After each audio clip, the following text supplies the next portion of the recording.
1000원짜리 주식 하나 샀는데 1100원 됐어. 이렇게 가정을 해봅시다. 근데 이 사람이 와 한국에서 주식 투자해가지고 100원 벌었다, 수익률 무려 10% 수익률 벌었다, 신나가지고 이제 달러로 바꾸려고 합니다. 자 이제 1100원이니까 1달러에다가 조금 100원어치 더 얹어줘, 1.1달러 줘 했더니 뭐라 그래요? 뭔 소리 하는 거야? 1.1달러가 아니라 너 그거 1달러도 못 받아. 아니 왜? 지금 환율은 1350원이거든 What the f 되는 거죠? 그냥 욕짓거리가 나오는 겁니다.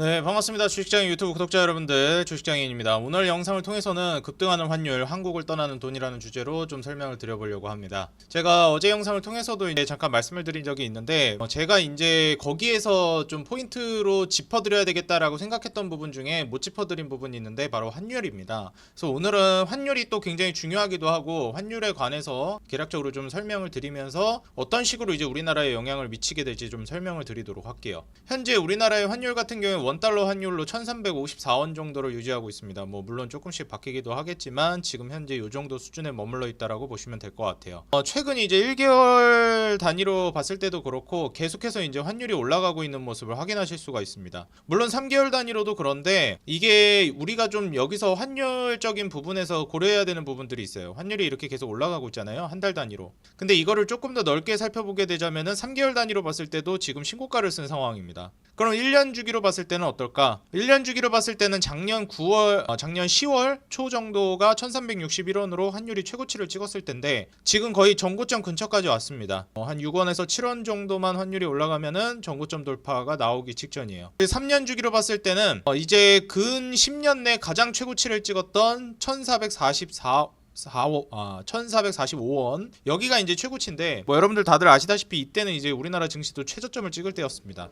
23년 이때까지 해서 굉장히 어려웠죠. 그래서 이때 정말 어려웠다가 말쯤에 그리고 이제 23년 들어서면서 계속 좀 어렵고 그리고 이제 24년도 지금 요 상황에서 움직이고 있어요. 근데 이제 여기서 여러분들이 보시는 거는 3년 주기로 보니까 1445원 이때 딱 고점 찍고 환율 이제 안정화돼서 박스권으로 움직이는 거 아니냐 이렇게 해석을 하실 수도 있을 것 같아요.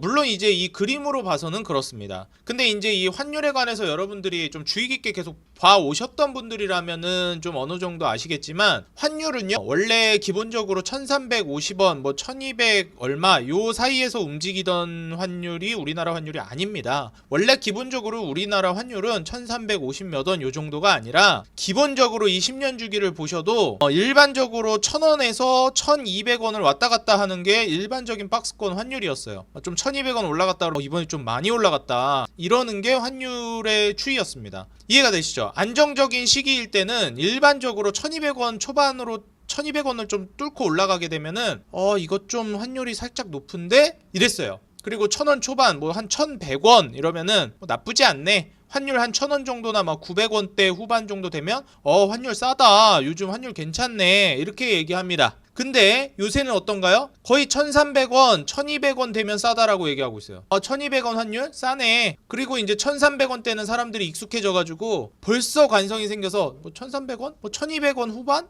그냥 준수하네, 나쁘지 않네 이러고 있어요. 이게 문제가 뭡니까 여러분들? 그렇죠. 환율이 이렇게 높으면 사람들이 여기에 있지 않아요. 앞으로 더 높아질 것 같고 이러면 외국인들도 그렇고 자금이 다 빠져나갑니다. 예를 들어서 제가 이전에도 한번 간략하게 설명을 드린 적이 있었는데 원달러 환율이 이게 주식시장에도 굉장히 악영향인 게 1달러에 우리가 1000원이던 시절이 있어요. 실제로 있습니다. 얼마 안 됐어요. 1000원 근처이던 시절. 1달러에 1000원이네. 근데 이제 똑같이 1달러에 지금 오늘 기준으로 얼마예요? 1350원입니다. 오케이, 좋아요. 그러면은 미국인이 한 명 있다고 칩시다. 미국인이 한 명 있어요. I'm American 해가지고 한국 좋아 보여요, 한국 좀 투자할래요 해가지고 1달러를 주고, 미국 사람이니까 달러 쥐고 있겠죠. 달러를 가지고 있던 거를 한국에 투자하려고 원화로 바꿔요. 그래서 1달러를 주고 1000원을 받아옵니다. 그리고 이 1000원 가지고 한국 주식 투자해요. 자, 근데 여기서 문제가 생깁니다. 환율이 1달러에 1350원이 됩니다. 여기서 이제 굉장히 골치가 아파지는데요. 이 미국인이 한국에서 어떻게 했습니까? 1000원 가지고 주식 투자를 했어요. 근데 운이 좋았든 나빴든 본전치기를 했다고 칩시다. 본전치기. 주식에서 본전치기라는 거는 손절보다 더 어려운데 어쨌든 본전치기를 했다고 칩시다. 한국 들어갔는데 하나도 못 먹었어. 혹은 뭐 한 100원 먹었어. 1000원짜리 주식 하나 샀는데 1100원 됐어. 이렇게 가정을 해봅시다. 근데 이 사람이 와 한국에서 주식 투자해가지고 100원 벌었다. 수익률 무려 10% 수익률 벌었다. 신나가지고 이제 달러로 바꾸려고 합니다. 자 이제 1100원이니까 1달러에다가 조금 100원어치 더 얹어줘. 1.1달러 줘 했더니 뭐라 그래요? 뭔 소리 하는 거야? 1.1달러가 아니라 너 그거 1달러도 못 받아. 아니 왜? 지금 환율은 1350원이거든. 네가 1100원이 아니라 1350원을 가져와야 1달러로 바꿔줄 거야. What the fuck 되는 거죠? 욕짓거리가 나오는 겁니다. 한국에서 아무리 열심히 투자해서 수익률 10%를 기록해도 혹은 진짜 열심히 해서 20% 수익률을 기록해도 환율이 지금 어떻게 됐어요? 1350원이 되면 손실이라는 겁니다. 그러면 누가 투자를 하겠습니까? 투자 안 한다는 거죠. 그렇기 때문에 한국으로 돈이 들어오지 않습니다. 이거는 그냥 뭐 주식 투자를 얘기하는 것뿐만 아니라 전반적으로 그냥 한국이라는 국가에 투자를 하려고 하지 않아요. 이렇게 손해가 나게 되면 환율이 안정이 돼야 되는데 이렇게 환율이 요동을 치면 이런 문제가 생겨납니다. 근데 이제 여기에서 아주 단점만 있는 건 아니에요. 일반적으로 이제 우리나라는 수출로 먹고 사는 나라이기 때문에 뭐 이런 환율 변동성도 있기 때문에 더 그런 것도 있어요. 수출로 먹고 사는 나라이기 때문에 결국엔 이제 그런 국가들이 많아요. 수출로 먹고 사는 나라, 수출로 돈을 버는 나라. 그럼 그 수출로 먹고 사는 나라는 돈을 뭘로 받습니까? 달러로 받죠. 달러로 받아가지고 그걸 원화로 다시 바꾸면 어떻게 돼요? 실적이 엄청나게 크게 잡힙니다. 원래 이제 뭐 매출이 1000억 잡히던 회사가 막 1300억 잡히고 이러는 거예요. 똑같이 팔았는데 외국에서 수출로 똑같이 100달러를 벌었는데 이게 한 35% 더 올라가 있는 효과를 보는 겁니다. 그래서 이런 식으로 환율이 지대한 영향을 미친다. 그래서 그런 기업들은 실적이 아주 좋아진다. 그래서 요즘 같은 시기에 내가 주식 투자자라면 원래도 그런 말이 많긴 했지만 요즘 같은 시기엔 더더욱 중요해지는 게 바로 수출 기업입니다. 그래서 계속 제가 투자한 기업 얘기를 하는데 지금 KG 모빌리티 제가 투자한 KG ETS 자회사 얘네도 지금 쌍용차 인수해가지고 지금 뭐하고 있어요? 원래는 얘네가 자동차 쌍용차가 대부분 내수 중심이었단 말이에요. 근데 어디로 돌리고 있어요? 다 수출로 돌리고 있어요. 환율이 이렇게 미쳐 날뛰면은 감당이 안 되는 거예요. 수출로 팔아가지고 이제 해야 방어가 되는 겁니다. 똑같이 100대를 팔아도 그러니까 더 수출 친화적으로 되는 거고 해외에서 더 사업을 적극적으로 하고 프로모션하고 열심히 사업 활동을 해외에서 합니다. 그러니까 우리나라는 수출로 먹고 사는 나라라는 게 여실히 드러나는 거예요. 우리나라 내수로는 절대 국가가 발전할 수 없습니다. 자 가끔가다 뭐 내수를 돌려가지고 뭐 경제 성장을 도모한다 이런 얘기하는 뭐 어디 뭐 TV나 뭐 미디어 나와서 그런 얘기하는 사람들 보면 진짜 답답해가지고 진짜 가슴을 그냥 몇 번을 칩니다. 한국이 무슨 내수를 통해서 그걸 해? 말이 안 되지. 밖에 나가서 벌어야 돼요. 우리나라는 자원 한 방울도 안 나는 나라고 관광으로 먹고 사는 나라도 아니고 뭐가 안 되는 나라라고. 그럼 뭐 관광이라도 육성을 하면 모르겠는데 아직 그 정도 퀄리티가 안 나옵니다. 요즘 뭐 K-팝이니 뭐니 해가지고 그나마 관광객이 좀 이제 뭐라 해야 될까 인지도가 한국이 좀 올라가긴 했는데 그래도 안 돼요. 뭐 유럽에 여러분들 파리 가고 놀러 가고 싶고 이러지 일본 놀러 가고 싶고 그러지 한국 물론 놀러 가고 싶긴 한데 아직 그 정도 급이 안 됩니다. 그냥 냉정히 말해서. 그래서 여전히 우리나라는 내수를 중심으로 굴리기에는 한계가 있다. 그래서 요즘 같은 시기에는 수출 기업들이 더 잘 나갑니다. 그럼 이게 과거엔 안 그랬냐? 과거에도 똑같았어요. 우리나라는 아직 내수로 돌리는 기업이 아닙니다.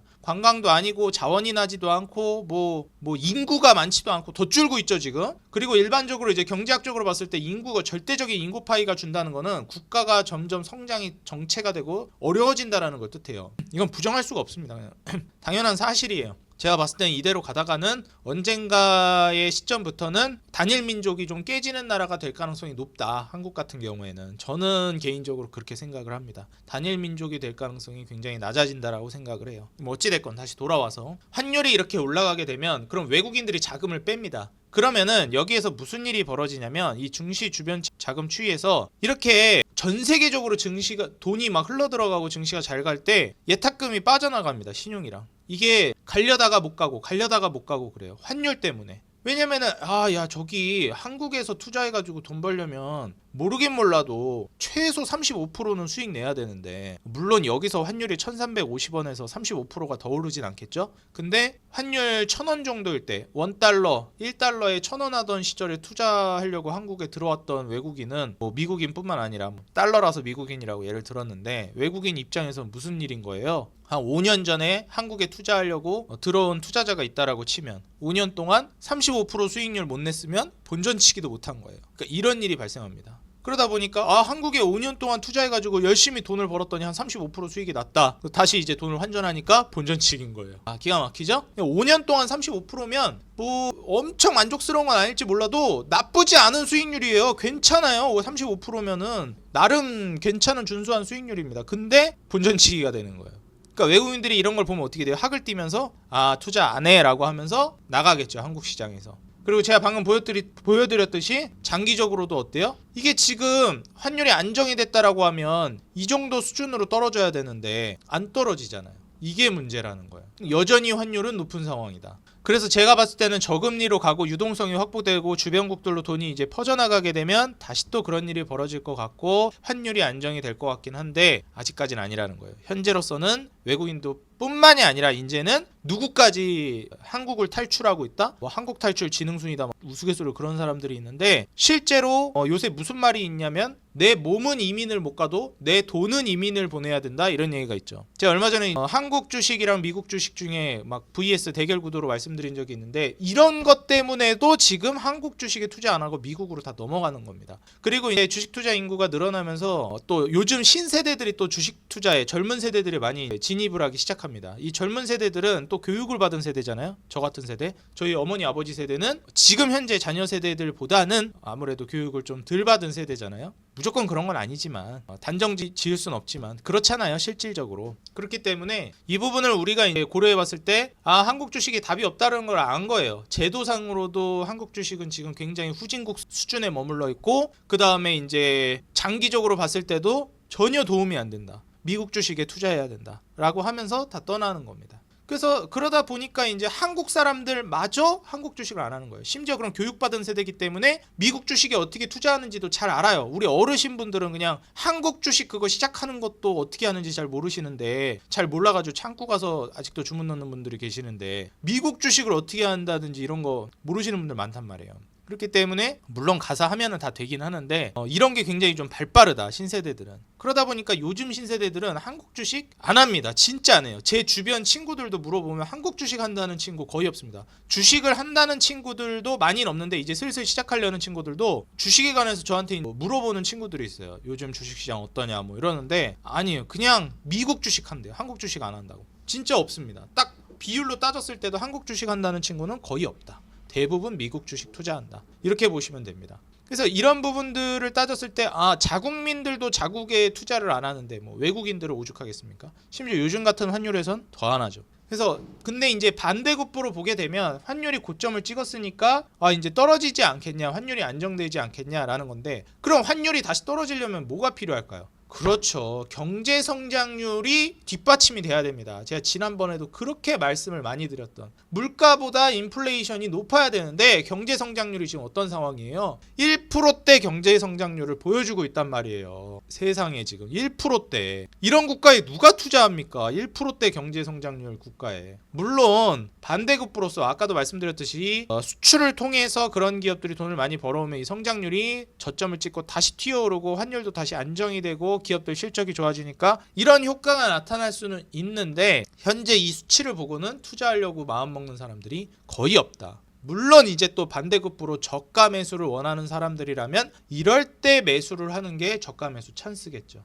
정부에서 아마 제가 봤을 땐 액션을 취할 거라고 보고 있긴 한데 현재로서는 굉장히 한국에서 탈출 러쉬가 이어지고 있는 상황이다. 뭐 원자재까지도 요즘 계속해서 안정이 되고 있진 않은 상황이다 보니까 계속해서 미국 이러는 것 같아요. 미국이 뭐 일반적으로 저금리로 가면서 미국이 돈을 쫙 주변국들로 뿌려줬다가 다시 이제 긴축을 하면서 쫙 빨아들이잖아요, 미국이. 근데 중요한 건 뭐냐면 미국은 유동성 정책을 펼칠 때도 올라가고 그 다음에 돈을 빨아들일 때도 올라가요. 미국은 진짜 깡패입니다. 어떻게 해도 올라가는 미친 국가예요. 그러니까 다들 미국 주식을 하는 거겠죠. 우량주 개념으로서. 근데 한국은 이런 사이클을 타고 가는 매매를 하셔야 됩니다. 예를 들어서 이렇게 경제 성장률이 답보 상태에 이르고 어려워지는 시점에 헐값에 나온 것들을 사가지고 다시 환율 고점 찍고 어려워졌을 때 망하지 않을 기업들을 사가지고 다시 전환돼가지고 잘 나가질 때 그때 이제 매도하는 전략으로 그런 구조적인 사이클을 통한 매매를 해야 되는 게 지금의 이제 한국 시장이에요. 뭐 나중에야 장기적으로 하는 게 좀 더 먹힐지 모르겠는데, 그래서 제가 이제 스윙에서 중기를 좀 더 선호하고 일반적으로 제가 3년에서 5년 주기 사이클로 주식 투자를 하는 거를 권장드리기도 합니다. 막 10년, 20년 가는 거는 솔직히 권장하진 않아요. 뭐 현대차 지금이야 잘 나가는데 과연 뭐 10년, 20년 뒤에도 잘 나갈지는 모르겠습니다. 그거는 뭐 잘 나갈 수도 있고 아닐 수도 있고, 그냥 한국이라는 시장을 놓고 봤을 때 장기적으로는 아직 올라갈 만한 요인을 못 찾겠어요. 그러려면 제도가 좀 많이 바뀌어야 되는데, 아직 저는 구조적으로 제도가 한국이 장기 성장을 하기에는 국민들의 의식 수준이나 뭐 이런 것들이 조금 더 얘기하면 이게 좀 정책 관련된 거라 정치적으로 문제 삼아질지 모르겠는데, 상속 관련해서도 저는 문제가 많다라고 생각하는 입장이에요, 개인적으로는. 이런 것들이 없어져야 구조적으로 이제 좀 더 많이 올라갈 수 있는 구조가 뒷받침되지 않을까, 저는 좀 개인적으로 생각합니다. 뭐 어찌 됐건 간에 이런 식으로 지금 현재 여러분들이 투자를 했을 때 좀 저렴하게 살 수 있는 구간에서 여러분들이 매수를 할 수 있는 찬스로 삼으시면 좋을 것 같고, 다만 이런 상황에서 수출을 잘하는 기업들을 사야 된다라는 거, 수출 중심으로 돈을 외화벌이를 하고 있는 기업들을 중점적으로 봐야 된다. 그런 애들은 또 누가 있다? 반도체라든지 자동차, 그리고 뭐 더 나아가서 배터리 정도가 있을 수 있을 것 같아요. 그래서 요 정도 선에서 여러분들이 한번 눈여겨보시면 좋을 것 같고, 자동차나 반도체, 특히 반도체 요즘 굉장히 잘 올라가잖아요. 이런 섹터들 한번 눈여겨보시면서 성장주 개념으로 봤을 때는 제약바이오 정도까지도 여러분들이 살펴보시면 괜찮지 않을까, 이렇게 좀 보여집니다. 네, 오늘 영상 여러분들 도움이 됐다 하시는 분들은 좋아요와 응원 댓글 달아주시면 감사하겠고요. 다음 영상에서 더 돈 되는 정보, 도움되는 영상으로 돌아오겠습니다. 행복한 하루 되세요. 감사합니다.